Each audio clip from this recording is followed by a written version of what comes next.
Do you know what today is, Evil Julie? No, what? It's April Fool's Day, Julie. This is our day to be evil, real deal. This episode isn't gonna go up till like the 9th. Yeah, but today Is April 2nd. No, it's the first of the month. I saw the cow on everybody's story. Those are a day old, Apollo. You don't read timestamps. Hello, Real Deal fans. I'm Julie, and this is Apollo, and we have a great show for you today. We start off this episode with a segment discussing the new Steel Ball Run episode. Followed up by a segment on Project Hail Mary. Then there's What? season 4 of... There's some new PNGs to talk about. Oh, yeah, you mean... Yeah, that's what I've been saying. Yeah. Anyway, we have a segment on My Chemical Romance today. And we wrap up the 20th anniversary of Hannah Montana. So let's get right into it. Hey there, all you lovely audience members. Today, I get to talk about the much-anticipated 7th part of JoJo's Bizarre Adventure, Steel Ball Run. After years of anticipation, the first episode of Steel Ball Run has finally aired, and the fans are overjoyed. The adaptation had good animation and was mostly faithful to the original manga. Rest in peace to Steven Steele's Tiny Horses. With such a great reception, fans are looking forward to the next episode. And when might that be, you ask? The director says, I don't know. Netflix. First, you botched the release of Stone Ocean. Now this is unacceptable. Did you even have a plan for Steel Ball Run's release schedule? I have no words. All it says for the next episode's release date is 2026. Why on earth would you release a single episode of one of the most anticipated anime of all time and then just not release another one? How much sense does that make? You ruin everything, Netflix. You can't do a single thing right. We had a good thing going, you stupid son of a bitch. JoJo episodes would drop weekly, and people would have a week to be excited for the next one and keep the momentum going. Then you had to step in and blow it up with your greed and your ego. You just had to change it. If you had done your job and known your place, we'd all be fine right now. You have set up an adaptation of the second highest rated manga of all time for failure, all because you refuse to release episodes weekly. I am furious. On screen now is the CEO of Netflix's home address. You think he's okay? We could check in on him later. We'll just see if he's calmed down. I mean, I'm not happy about the situation either, but like...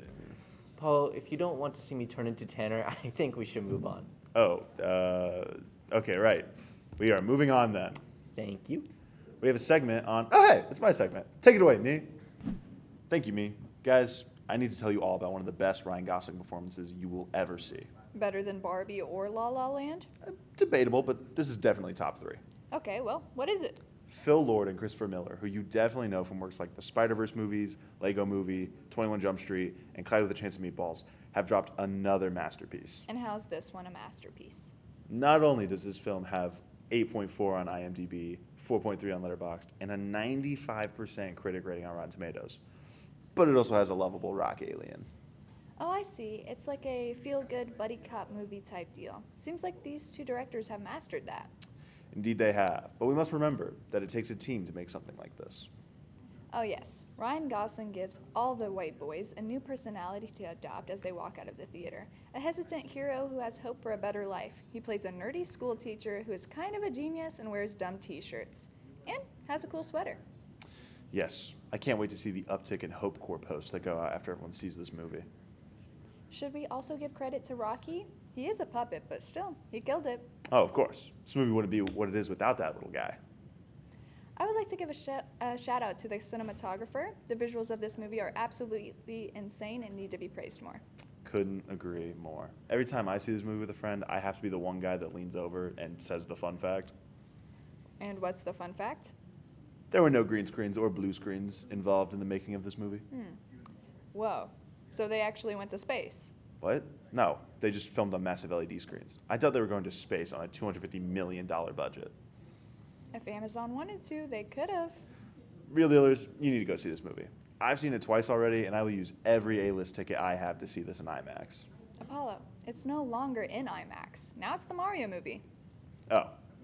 Well, hopefully the digital version is just as good. I think I need to go see more movies in IMAX anyways. Well, go watch the Mario movie. No, I don't think I will. Back to the hosts. I like the pretty colors. Those colors were really pretty. I'm sad good old Ricky can't see colors. Rocky. His name is Rocky. Wait, really? Dude, there's no way you watched that whole movie thinking his name was Ricky. My bad. I guess I was distracted by the pretty colors. Okay. I guess they were pretty distracting. Speaking of distracting, you're distracting from the show. Oh no! Oh god, no! Okay, we must move on then. No more of this crap. It's time to do a segment on... We already did that joke. Oh no! Conquest escaped. In the very next episode, no less. Nice going, Cecil. No one saw that coming. Aren't you all so fatigued by this superhero chicanery?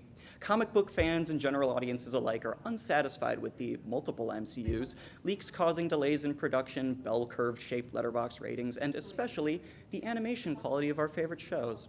Well, after just finishing the first half of Invincible Season 4, I have to take a stand against that opinion. That's right, get your booze out now, because this segment is written from the perspective of a plebeian who hasn't read the comics. But I can assure you that even if I'm not a comic book fan, I sure as heck am a superhero fan. And I think the consistently good quality of this series goes to show that people aren't sick of superhero stories, they're sick of bad superhero stories. I was almost scared to tune back into Invincible considering how long the show's been going on. Season 1 is still one of my all-time favorite superhero stories as it stands alone, and Season 2's easing us into a longer, wider universe kind of shook me. At this point, though, my opinion has completely changed. I see now that Invincible isn't so much a teenage drama at its core, as it is a thorough exploration of tropes across the superhero genre, and I love how thorough it is. Every character has their own perspective to share about heroism and morality, and the dialogue and voice performances necessary to convey all of what this show has to say about our world is still unique and expressive. Fans of the comics are not happy with the animation style of the show, but again, as a member of the general audience, I think the story makes up for it tenfold. The season starts really strong with a lot of the story threads that seemed loose to me coming together to properly reestablish the stakes. Mark is struggling more than ever trying to understand the line between choices that are morally right or wrong, and that through line is woven everywhere across this season. His and Eve's relationship is refreshing, and I'm particularly interested in how that theme is going to affect them. Eve's dad is still a huge prick, and as Mark is feeling more like he's becoming his own father, the show seems to want to compare their relationship to Eve's parents' relationship. And with the bombshell at the end of episode 3, it seems like Mark really is going to continue the trend of bad fathers. I'm in love with this show's writing. I have my hang-ups here and there. The Nolan and Alan B movie was entertaining. B plot was entertaining, different B. I'm sure what they're going for is like a looser parody of sci-fi superheroes, but I don't think a MacGuffin Hunt apology tour is going to cut it, Nolan. At least we get some of the season's cool world building out of it. The Viltrum flashbacks were exciting. I'm glad we're finally seeing some of Machine Head's order, and this universe's interpretation of hell is an interesting one that ties very well into Season 4's theme of necessary evils. Overall, it's shaping up to be a good season so far, and ending the first half by reuniting the two most distant story threads was a pretty cool cliffhanger. The show has a fascination with having characters suddenly make an appearance in Aura Farm in the air at the end of an episode. It's interesting. What's the budget of this show again? Like 2 to 3 million an episode. Don't even start. No, I don't want to start anything. I'm just genuinely like, what? Because make all the jokes you like about the East not paying their animators, but how can they produce stuff for only around 100,000? The difference in budget is actually insane. I can't agree. LeVar Burton was in the latest episode. You know, I don't know names like that. The blind guy from Star Trek. Oh, cool. Who do you play? He had 5 lines as Tech Jacket's AI assistant.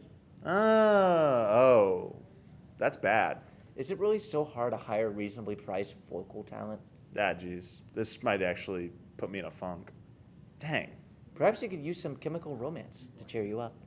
What? Up next, Amelia has a segment on My Chemical Romance. Guys, raise your hand if you had an emo phase. Okay, well, I did. Although I'm embarrassed for my younger self nowadays, I will forever admire the fact that I had the confidence to pull this off. Yeah. In honor of my former and very expressive, confident emo self, I'm happy to announce the news that emo is back in 2026. That's right. Everyone saying 2026 was the new 2016 was lying to you. 2026 is actually the new 2006. So please, rise for the emo national anthem. The Black Parade. 20 years after My Chemical Romance released its theatrical, melancholic rock opera, The Black Parade, the band announced the 20th anniversary reunion tour to celebrate not just the album itself, but the culture it would help define. The tour will run from January to November of this year across North and South America, Europe, Asia, and will feature performances alongside artists including Pixies, The Hive, haven't heard of them since 2012, and Iggy Pop. With high expectations set, lead singer Gerard Way, now donning a fashionable vintage cardigan because forget the depressing military jackets, has promised a show that is guaranteed to make fans cry, scream every gut punch lyric, and heal every single reformed emo heart and soul. It's about frickin' time. Concert reviews are already raving from excitement, and allegedly they've been bringing back old songs, including To the End, that haven't been heard live since the original 2006 tour. Now, when the Black Parade tour was first creating mosh pits, I was boogieing down and shaking my booty at the Wiggles concert, so I'm very happy to try and buy tickets to witness emo history, as my 14-year-old self never could. Can you imagine thousands screaming the lyrics? When I was a young boy, my father took me into the city because I can and it's beautiful. I can also finally waste my non-existent money on merch that I will only wear to sleep. Thank you, Gerard, for reviving emo culture. I've missed it. That did cheer me up, actually. Well, this won't. Look what's next. Amazon, please hire Chris Logan, aspiring voice actor graduating spring 2026 with a degree in media. Is he shilling out through us? If you're interested in Chris as a possible talent, reach out at chrislogan@bsu.edu or 219-61... No, stop. No, we aren't doing this. Unlike our head writer, I still have an ounce of integrity. Let's check on Tanner instead of this. It's all gone. The love for the art is gone. Oh, God. Maybe we should just move on. Happy anniversary, real dealers! Woohoo! I'm back, and I'm not done giving up the spotlight. What? You don't know what anniversary is? Don't feel bad. I mean, nobody's perfect, right? Anniversary is the 20th anniversary of the one and only Hannah Montana, the queen that made every 2000s girl want to have a famous alter ego and gave everyone closet envy. To this day, I still dream of having a closet rotisserie. One day. To celebrate the 20th anniversary, Disney Plus released the Hannah Montana 20th Anniversary Special, starring a now 33-year-old Miley Cyrus, as she revisits moments, music, and memories of Hannah Montana. And it was produced by Alex Cooper, yes, the Call Her Daddy podcaster. First off, I didn't know that this was even a possibility until I started seeing it on TikTok, and I was so excited to learn that it was true. Apparently, this special only happened because Miley Cyrus began telling the press that a Hannah Montana special was in the works, when in reality, nothing had been planned yet. When I tell you I was sat for this TV special, I mean it. Hannah Montana was special to my little girl self, and seeing Miley revisit old memories of being on set made my 21-year-old self pretty happy, and young me would be happy to know that she still doesn't need a blonde wig. Gosh, I feel so victimized by the passage of time. Ooh. Anyways, one of the best parts about the Hannah Montana special is the music. The special opens with, you guessed it, Best of Both Worlds sung live, and other than Miley dropping a couple of octaves, the song still has the same energetic, quirky, and fun theme song vibe we all know and love. It gets you grooving, singing, and dancing. I can't think of a better way to get people hyped for a TV special than to remake an iconic theme song. It also makes me happy that it wasn't lip-synced, but rather a live opening performance, and it perfectly set the stage for the hour-long special. From start to finish, Anniversary was filled with nostalgia, from Miley walking back onto set and reminiscing about her initial audition as a 12-year-old to some of the most iconic moments from the original show and movie. We get a glimpse of what the actual closet set looked like, which is just as stunning as it was 20 years ago. We get to see Miley recreate a couple of famous dance scenes, including the classic Hoedown Throwdown, and we finally got an answer as to which guy Miley actually favored. It's Jake. I knew it. I never cared for Jesse, so it was a good day for me. Furthermore, Miley donned a blonde hairstyle throughout the entire TV special to show audiences that Miley is celebrating the 20th anniversary. Throughout the show, Miley also brought on a number of guests. Billy Ray Cyrus, who played Miley's on-screen father, Tish Cyrus Purcell, who was a big contributor in the wardrobe department, Noah Cyrus, and Selena Gomez, who played Michaela Skeech, Hannah's rival on the show. Oh, and I guess Chappell Roan was there, but no one really cares. You know what I did care about, though? Not seeing Lily and Oliver, two of the main prominent cast members from the original series, and who also couldn't be there. Lily's actress Emily Osment was busy filming Georgie and Mandy's first marriage, and thus wasn't able to make an appearance, while Michael Musso gave absolutely no reason for his absence, though both cast members expressed their love for the show on social media, so it's comforting to know that they don't really resent being on Hannah Montana. I was also surprised that Jason Earls, who played Jackson, didn't appear on screen. He was, however, at the show's reunion.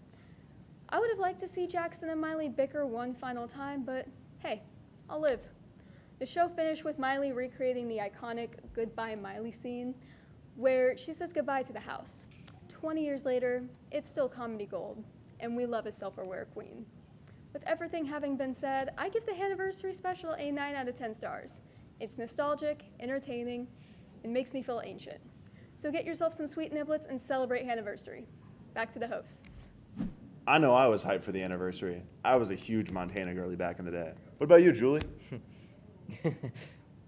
Julie, Oh, crap. Hey, Apollo, look at this. what am I looking? What am I looking at? The weather, Apollo, it's the weather. That's just a photo of some clouds. It's a still image. It's the weather. I can literally see the Getty Images watermark right there. Apollo, it's an artistic representation of the weather, which has been absolutely wild lately. Good old Indiana. We've seen the weather bounce from 80 degrees to 20. We see tornadoes, We've got snow. snowy tornadoes. Snow-nados. Snow-nados. Yeah. This weather has affected so many things, like Radiant Cinema's filming. It has definitely delayed the Great Green Wall removal. Nah, it's probably going to stay for at least another decade. True, but geez, this weather's just so wacky. I've experienced storms this brutish since that time I wiped out Tomato Town. Oh, yeah, I remember. I had just got downed, and then you revived me, and we headed southbound. Now, when are we going to insert a jab about the extreme polarity and fluidity of Indiana weather patterns? You just did! Anywho, with all of this wonky, windy weather, it's easy to forget what matters the most. Subscribing to The Real Deal and following us on our socials.